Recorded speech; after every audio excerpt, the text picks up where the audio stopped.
Hey, what's going on, guys? It's Chris, and I haven't done a video in a while, and I wanted to do one today because I've been getting a lot of questions about protein powder and gut issues. Is it safe for you to be taking a protein powder if you're suffering from something like Crohn's or colitis or IBS or IBD of some sort? I suffer from ulcerative colitis and have been for years. And back in the day when I was competing in bodybuilding shows and powerlifting, I was taking a lot of whey protein powder. I took tons of it. In fact, I think I would be up to like 3 to 4 servings a day. And that's a little bit overzealous according to some people, but back then I didn't care. I didn't care about the fact that my guts were killing me, that I was suffering from extreme symptoms of ulcerative colitis, and I didn't care about my health. All I cared about was putting on muscle. That story's changed quite a bit, and I realized that was quite foolish on my part, and it was something that led to a lot of problems for me down the line. And so from my personal experience with whey protein powder, whey and me don't mix. Whenever I've drank protein powders extensively, minus a few very specific brands that have higher quality whey proteins, I have not responded well. That being said, you're not me. And I want to emphasize that with everything that I always say. You aren't me, and I'm not you, and we're very different. And you might respond very differently, right?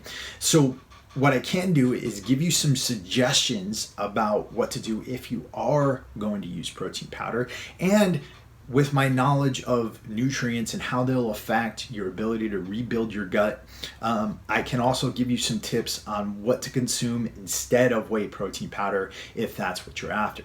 Now, here's the thing. Despite my personal experience, rats given whey protein powder have been shown to be able to heal their guts when they have Crohn's disease.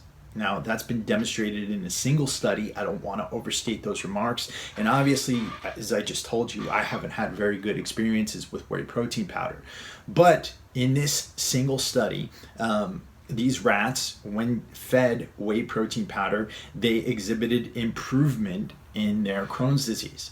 So when we think about whether or not whey protein powder would be good for you or not, what I would say is that you want to consider what in the whey protein powder is going to help you with your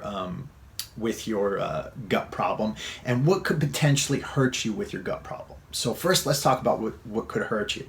If you're consuming a whey protein powder that has casein in it, or if it's got any of the milk solids left in it, right, then that could definitely lead to a situation where your IBD or your IBS is going to be affected.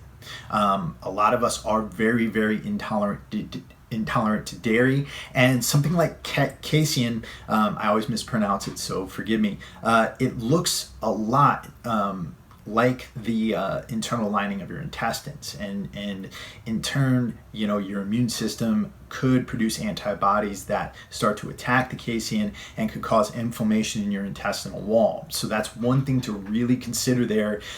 When you're trying to choose a protein powder, you want to go with a whey protein isolate. That means that all the milk solids have been taken out of it, and you're left with just the pure whey protein isolated from everything else. So that will allow for the best absorption. You also want to consider the source, and I highly suggest going for whey protein that's been sourced from grass-fed cows, and that's to ensure that there's no real toxins coming through the protein into your body, into the most sensitive area of your body, your intestinal tract. Okay, so here's the thing though. We know what could potentially hurt us from whey protein. What in it could potentially help us? Well, there's an amino acid that's pretty abundant in whey protein that could definitely help you, and that's L-glutamine. L-glutamine helps to rebuild different tissues in your bodies. It really helps with recovery after a workout, but it's very useful for healing the gut because in your gut you've got all these kind of little crevices and spaces where throughout your intestinal tract where you're going to absorb nutrients through. Now, what can happen is that if your intestinal tract is overly inflamed, that can make those spaces very, very stiff, brittle, and then those openings, because everything starts to swell up a little bit, they open up a little bit more.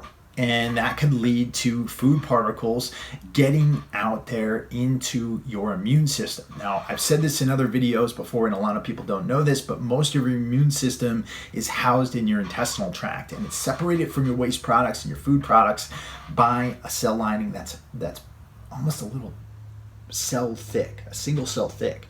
And so that can lead to very easy permeability between your gut and the rest in your bloodstream and your immune system. So if there is a leak there where food particles are getting out, that can activate your immune system, lead to inflammation, and lead to a complete IBD or autoimmune flare-up. So this is true whether or not you have an autoimmune disease that affects your gut or anywhere else in your body. It could send your immune system into overdrive and cause a massive flare-up of any of these autoimmune diseases.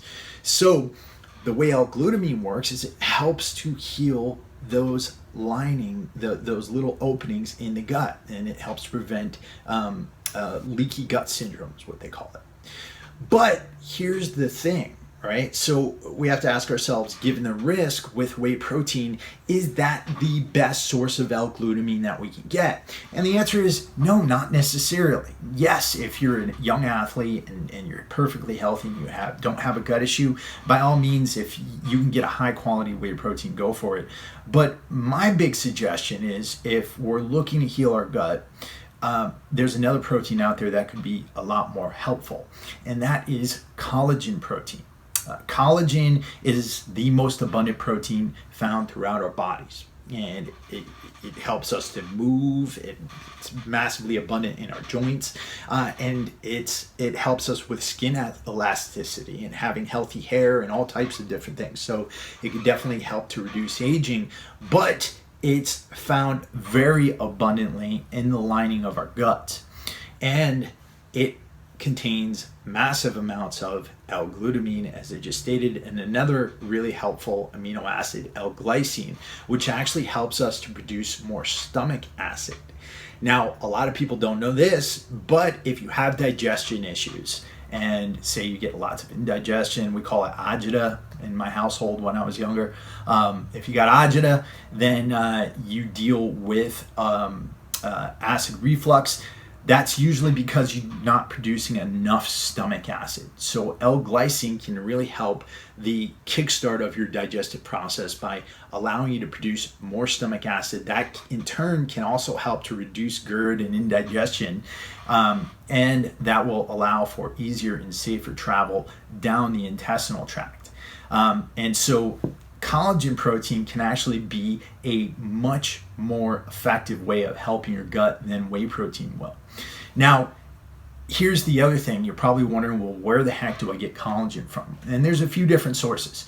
Number one, you can make your own bone broth. Right? Now, bone broth is awesome. I take either beef bones or I'll take a chicken carcass and chicken bones from a chicken that I had eaten previously, and I'll stick them into a crock pot with some celery, some carrots, some Himalayan pink salt, and a little bit of apple cider vinegar, and I'll cook that for 12 hours and in the crock pot, and at the end of it, I'll have an awesome source of collagen protein, bone broth. Now, I put the recipe for this in our free cookbook that we give out when you sign up for our newsletter. I'll put that in the link below. But there's other ways of getting bone broth if you don't want to do it for 12 hours and make it in the crock pot. You can also buy bone broth, and this is a new product. This is absolutely delicious. They make freaking amazing bone broth. It's called Kettle and Fire bone broth, right? And there's other brands out there that you can do, but this one tastes amazing. I drink this in the morning when I don't have time to make my own bone broth. I'll just heat a little bit of this up in the saucepan, and this is completely organic, and they cook down all the good ligaments and tendons that are going to help you to get that collagen, and they put it into this nice portable package. The other way you can get it is through a collagen protein supplement, and we're seeing a lot of those out there right now. A really good brand that I know of that you can take a look at is the Primal Kitchen's collagen protein, and I'll put a link for that below as well. That's a really easy, quick source of collagen protein that you can get in. So those are some really friggin' quick tips about protein powder and how to deal with it, or whether or not you should take it if you have a gut issue. And there are some awesome quick tips in this video, or there were also some awesome quick tips in this video about how you can source your collagen protein if you're looking to use it to heal your gut and improve your life. So I hope you guys found this video informative. When I get into past the 10-minute mode, it seems like my brain turns off and I start to go other places. So I'm sorry about that. Check us out regularly here. Subscribe to the channel, and check out www.warriorsoulagoji.com, and I'll be back at you soon with another awesome video.